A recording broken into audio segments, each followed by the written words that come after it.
نحمده ونصلي على رسوله الكريم أما بعد فقد قال الله تبارك وتعالى في القرآن المجيد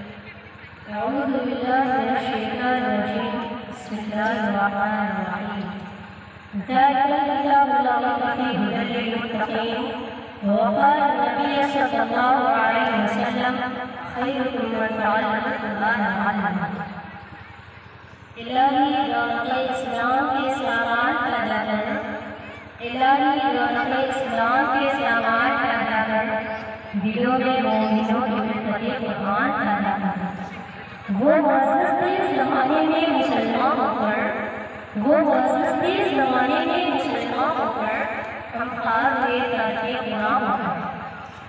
صدر محترم اسٹیج پر افروز بزرگان دین اور حاضرین جلسہ آج کی اس محفل میں اور آج کے اس مبارک اجلاس میں میرا موضوع دنیا کی سب سے پاکیزہ اور مقدس قرآن پاک ہمیں جتنے سورج کی یقین ہے کہ اس کا ایک سچا اور صادق ہے وہ قرآن پاک جس کی زبان مقدس بیان مقدس اور جس وضاحت و بلاغت پر ڈھاٹی بات پسند ہے جس کے مطابق ارشاد ربانی ہے قرآن وہ کتاب ہے جس کے صلاحیت پر بڑھا کوئی پیشہ ہے اور جس کے بارے میں محسنین انسانیت حضور پاک صلی اللہ علیہ وسلم نے ارشاد فرمایا کہ تم میں سب سے بہتر وہ شخص ہے جو قرآن سیکھے اور سکھائے دعا کیجیے کہ خداوند قدوس ہم سب کو قرآن پاک کی برکت سے مالامال فرمائے بزرگان محترم قرآن پاک رب الجلال کی طرف سے عطا کردہ وہ حسین تحفہ ہے کہ جس نے 83 برس کی قلیل مدت میں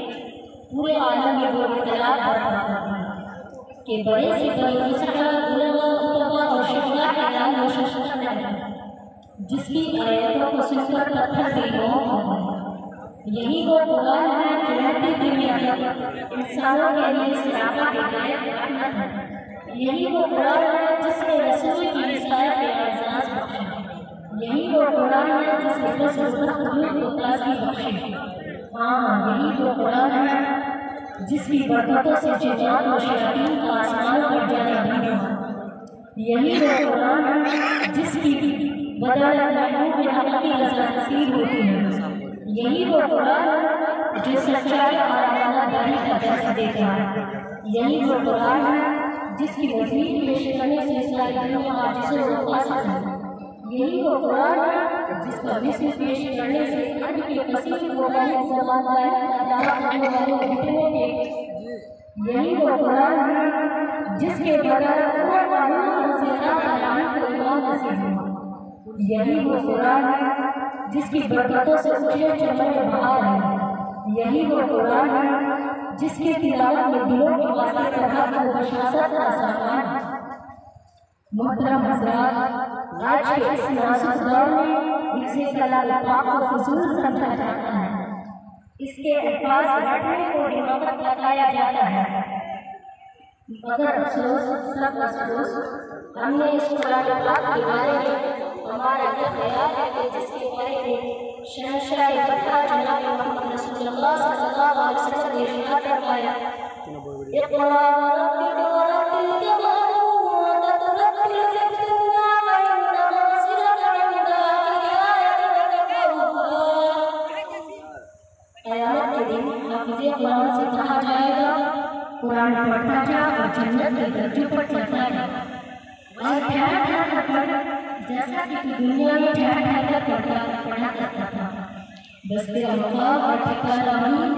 جہاں آخری آیت تک پہنچے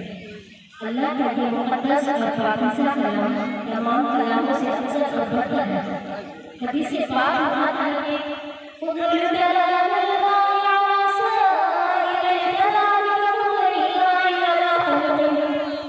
اللہ کے کلام کو سب کلاموں پر ایسی فضیلت ہے